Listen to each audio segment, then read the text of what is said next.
Am I the jerk if I move out of our apartment knowing my fiancé and his mom can't afford it without me?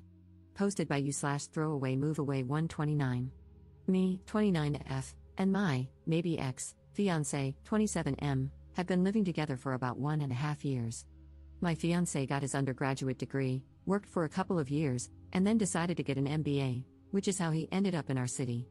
We moved in together after he finished his MBA program. My fiancé is from the Midwest, and his mom has always wanted him to move back. When he told her he was staying here, she was heartbroken. I went to college and got my degree in a STEM field. After I graduated, I got a job with my current company and moved to the city where we currently live. It's a big international company with multiple locations in the US and abroad. I love my job, I like the company I work for, and the pay is pretty good. All in all, a pretty good deal. During COVID, my office shut down, and we all went remote. After COVID, they decided not to reopen this office, so I've been 100% work from home since early 2020. I currently make considerably more than him, mainly because I've been working for 7 years and I'm in tech. I had been living by myself in a 1-bedroom apartment and had my office set up in the living room since it was just me. When we moved in together, we decided to get a 2-bedroom apartment so I could use the extra room as an office. Because of this, I was paying 2/3 of the rent, and he paid 1/3. We split everything else 50-50. The problem started this past May. My fiancé's mom told him she wanted to move to our city to be closer to him. She asked if she could stay with us while she looked for a job and got settled.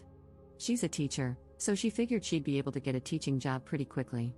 Because of that, I didn't really mind her staying with us, as I figured it would just be for a couple of months over the summer. Since I thought it would only be for a short time, I moved my office into a corner of our bedroom, and my fiancé bought a bed to put in the second bedroom. The problem is she never applied for any teaching positions and has been living with us for 6 months now. She and I have really been struggling with each other since she moved in. I can't make her understand that I work full-time. She constantly interrupts me while I'm working, which is bad enough, but she even interrupts when I'm on Teams calls. She always asks me to take her places because she doesn't like to drive in our city. She has pretty outdated views on gender roles and constantly gives me a hard time for not doing more around the house and for making my fiancé help with chores, do his own laundry, etc. The constant criticism and insults are really wearing me down. And I hate having my office shoved in a corner of the bedroom. Back in September, I told my fiancé that since it looks like his mom is going to stay a while, we should split the rent 3 ways. He told me she can't afford that since she has to conserve money until she gets a job. I told him I wasn't happy paying extra for a bedroom I can't use, so he finally agreed to a 50-50 split. I can afford to pay the extra, but I hate the idea of funding her lifestyle. Every time I complain about her or the situation, he says he agrees but doesn't know what to do because he can't kick out his mom. And he won't talk to her about the way she treats me or how she behaves. When I ask what the long-term plan is, he just says he doesn't know. I've thought about giving him an ultimatum to tell her she has to leave, but I think he'd just end up resenting me for essentially putting his mom on the street. One of my girlfriends is losing her roommate at the end of February. Our lease renews on June 1st. I'm very strongly considering moving out of our current apartment and moving in with her. I can afford to pay my part of the rent on our current apartment, and also half the rent at my friend's apartment. It's not ideal, but I'm not a big spender, so it's doable. The issue is, if he and his mom aren't able to pay 1/3 of the rent each, there's no way they could cover the whole thing on their own. But I can't live like this anymore, so I'm pretty sure this is what I'll do. I just wanted to see if people thought I'd be the jerk for leaving them like this. Update 5 days later. I posted here last week about the situation I'm in, living with my soon-to-be ex-fiancé and his mom. I started off trying to reply to everyone's comments and keep up, but honestly, I just got completely overwhelmed with all the responses. First off, I want to thank everyone for their feedback and comments, even the ones that were kind of harsh. Actually, probably especially the ones that were kind of harsh. I really needed some tough love to make me realize that I was letting my soon-to-be ex-fiancé and his mom take advantage of me. The more comments I read, the more pissed off I got. Honestly, I think I'm more pissed at myself for allowing this to happen and not advocating for myself more. This past weekend, I got my soon-to-be ex-fiancé alone so we could talk, which was actually harder than it should have been because his mom always tries to tag along when we do anything. Going through all the comments everyone left and the PMs people sent really helped me decide how to approach this. It also brought up a lot of good questions I should have thought of myself. Back to the discussion with my ex, I wanted to give him one more chance to pick us over his mom, not because I thought he would, but because I just wanted to be able to tell myself I gave him the opportunity. I explained again how unhappy I am with the situation, how it's affecting my work because of her constant interruptions, and how uncomfortable and unhappy I am being forced to work out of a corner in our bedroom. I reminded him that until a few months ago, I was paying the majority of the rent, and since I make so much more than him, it's really my salary that keeps us all afloat. I also brought up, again, the way she treats me and talks to me. And he replied the same way he always has. He agrees it's not right how she acts and that it's really uncomfortable for all of us. WTF, I don't care if she's uncomfortable. Previously, I would have dropped it there. But this time, I told him how angry and disappointed I was that he let me pay for 2/3 of the rent when she first moved in and how unfair it is that I'm still paying for half when there are 3 people living there and she is the only one with her own bedroom. His response was the same: she has to conserve money since she doesn't have any income currently. Which brought up the question, where did all her money go when she moved? What money does she use for incidentals? Evidently, when she got divorced, she asked for the divorce after my ex went off to college. It doesn't sound like her husband/ex's dad wanted the divorce. His dad bought her out of the equity in their house. My ex had no idea how much that was or how much is left. But until she moved here, she was working full-time as a teacher and living in a small apartment, so she shouldn't have had to tap into the divorce settlement money much. Other than that, my ex didn't have much insight into her finances beyond what she told him, that she has to conserve money. I told him straight up that I'm moving out before the end of the month. And from now on, I'm only paying 25%, as some commenters pointed out. She has a whole bedroom while I have to share with a man-child, so she should be paying twice as much. After I move out, I'm not paying for anything else, no utilities, no food, nothing other than rent. I have a pretty good idea of what his finances are like, and if he has to pay 75% of the rent all by himself, it's going to take a huge chunk of his net income. After he pays utilities and buys groceries, there won't be anything left for incidentals. Rent was due on the 1st, but it's not late until after the 5th, so he has 2 days to come up with the money.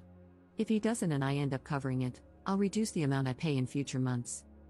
The only reason I'm going to keep paying any of the rent is that even after I move out, I'm still on the hook. I talked to the leasing office, and they explained that since my ex and I signed a single rental agreement together, i.e., one contract we both signed rather than 2 separate contracts, we are both responsible for the rent. They don't care who actually pays, as long as it gets paid. The only alternative would be if he agrees to sign a new lease by himself, or together with his mom. But in all likelihood, he wouldn't be able to pass the credit check on his own, so I'm kind of stuck. I don't think he'll do anything stupid, though, because he's going to need to find somewhere to live after this, and a collection on his credit report wouldn't be good. I also told him that I'm going to find someplace else to work during the day until I move so she can't bother me. My friend, whom I'm moving in with, said I could work at her place during the day since she and her current roommate have in-person 9 to 5s. I took her up on that for now. After living with his mom, I'm not about to overstay my welcome, so I'm going to find some other options to rotate through. Someone suggested checking out the public library, or if it comes to it, I'll get a membership at one of those WeWork type places. Just in case, I brought my important papers, files, and valuables, and my friend is storing them for me until I move in. He really didn't take it well. The surprising thing to me is that he was actually shocked by everything. He seemed genuinely surprised that I wasn't prioritizing his mom. I really got the feeling that he sincerely believed I wanted to take care of her as much as him. He kept saying stuff like, "What about my mom? What am I going to tell her? That's just how she is, but we still need to help her," etc. He asked about our relationship and the engagement. I told him that after I move out, I need some space from him. In a few months, once we've both had time and space to process what happened, if we both agree, we can talk about the relationship. But he'd have to prove that he's going to have my back going forward and will set boundaries with his mom. I told him that just to avoid more drama, but I don't see a future where we're together. I told him he needs to tell his mom because she's not my responsibility or problem, and she'll know something's up when I start moving my stuff out. He hasn't told her what's going on yet, but this weekend, I'm going to start moving things, so he doesn't have much time.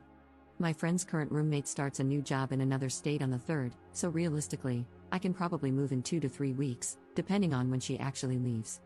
I don't expect him to do anything bad, other than sulk and complain, but if he does do something stupid or doesn't pay his part of the rent, the ace up my sleeve is that I'll tell the leasing office his mom moved in, which is prohibited in the lease. Honestly, getting evicted would solve a lot of my problems right now, so it's a pretty valid threat, I think. Now that I've mentally and emotionally separated myself from him and his mom, I'm actually looking forward to her reaction when he tells her what's going on. If it gets too ugly, I'll find a cheap Airbnb or hotel or something. I've had some friends, including the one I'm moving in with, offer to let me couch surf for a few weeks, but I just can't do that to someone else. So, that's it. I'm leaving, and I really don't care how that affects them. Relevant comments. Commenter. The thing about him sincerely believing you wanted to take care of mom is pretty standard when someone has an enmeshed relationship with their parent. When you think of a romantic partnership, you think of two people working together to build a life for themselves.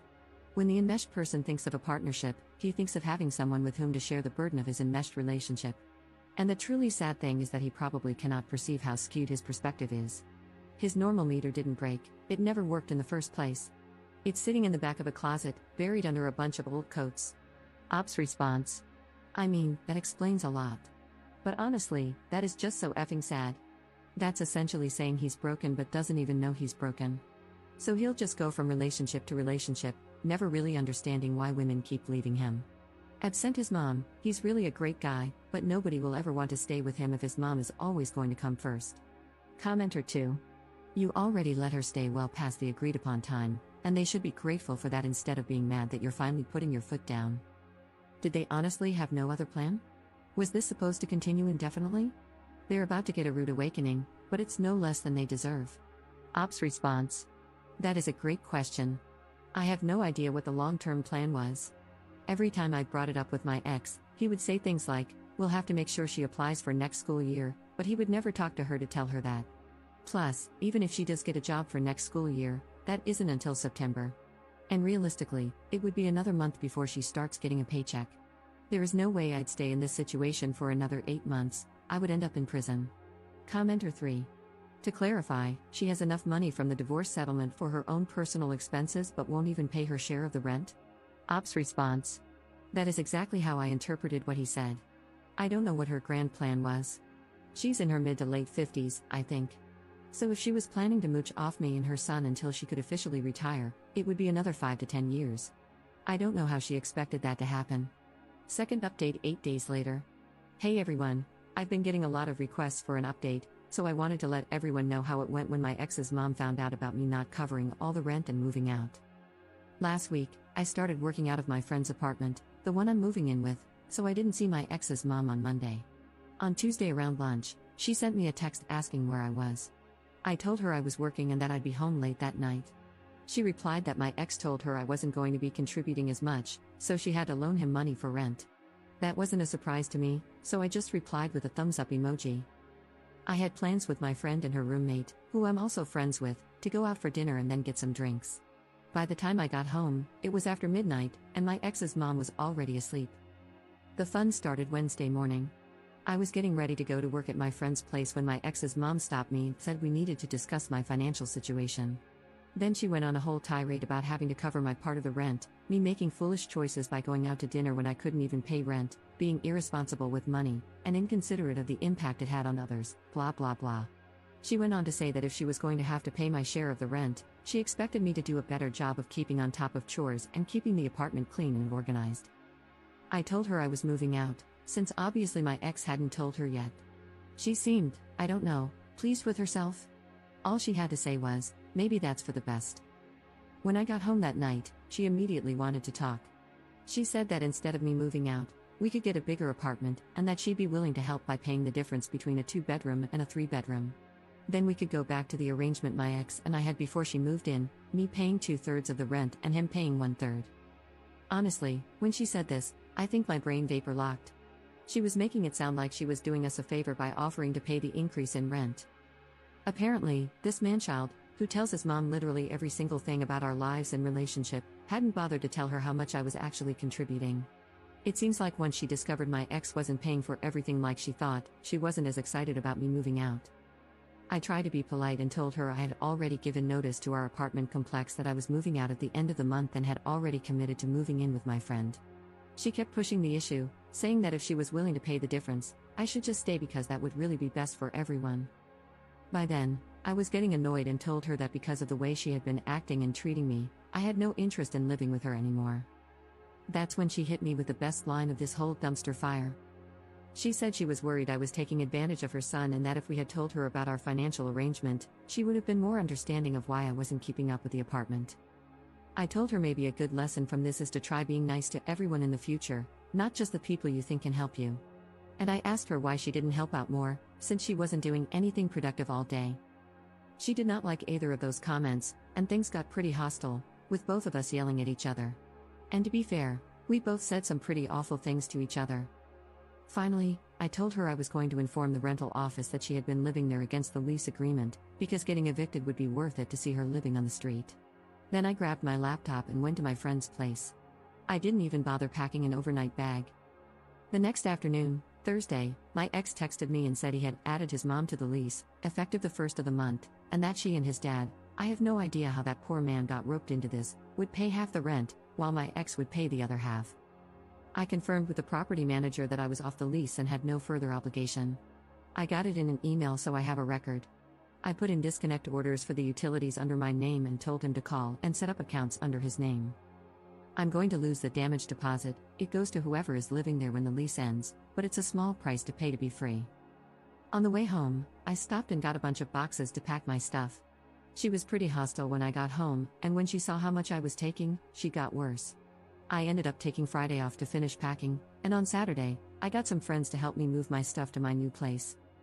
I'm going to pay my friends some rent for the next 2 weeks until their current roommate moves out.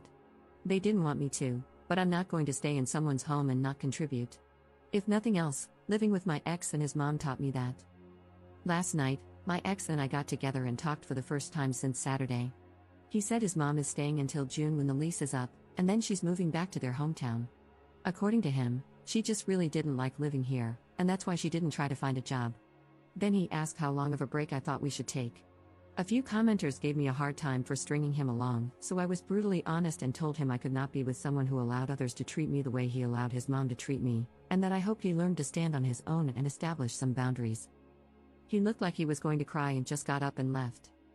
As far as I'm concerned, this whole thing is over and done. I'm going to call it a learning experience and be glad I found out how awful my ex's mom is before we got married.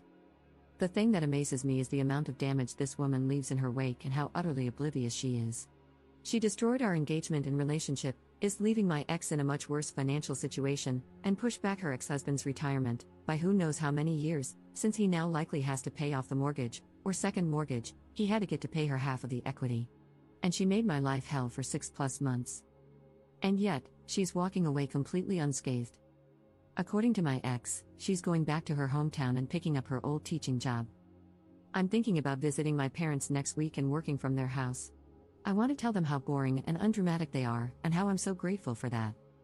And that I love them for it, lol. Relevant comments. Commenter. It sounds like your ex wanted to save his pride and avoid disappointing his mother by concealing how much of the expenses you were covering, and he happily threw you under the bus to do so. Even when confronted with what his mother was doing to you as a result of his lies, he kept it up. His mother was damaging to your relationship, but it was mostly him who wrecked it by betraying you like that. I'm just glad you found out the truth about the kind of person he is before you got married. Ops response. I do think this is a lot of it. She made a really big deal about him getting an MBA, and I think she assumed he was going to be making a huge salary right out of the gate. To be fair, he probably will make good money in the future, but he needs to put in his time and work for it. I think he was afraid or embarrassed to tell her what he really made. Plus, he has student loans for his MBA to pay off, so he's going to have a few lean years. But we all do, so there's nothing wrong with it, other than it didn't match her expectations. Commenter 2. Hell yes, glad you got out. He needed to hear the harsh truth about not coming back to him. He did this to himself when he didn't back you up. Who wants to be with a spineless jellyfish? Ops response. Honestly, I was intentionally kind of a beach. He's complicit in torching our relationship, but I did love him. I was worried that if I wasn't blunt with him, he'd try to talk me into trying again, and I wanted to close that door for good. What did Up take moving out? Pretty much everything in the kitchen was mine. When we moved in together, he was fresh out of grad school and didn't have much of anything. He wasn't quite as bad as Kate Bishop in Hawkeye, 1 plate, 1 fork, 1 spoon, etc., but it was close lol. Everything in the second bedroom/my office was mine, except for the bed and his mom's clothes, a chest of drawers, some shelves, and a small TV. The couch was his, the bed was mine. I let him buy it from me, mainly because I didn't want to deal with moving it. Plus, some assorted small furniture and stuff. The apartment is kind of barren now lol. Maybe mommy will help him decorate. About her ex's dad and all of this. From the way my ex talked, I don't think his dad wanted to get a divorce. It makes me wonder if he thinks this might be a way to convince her to go back to him. I can't imagine why he would want her to, but it's the only explanation I can think of.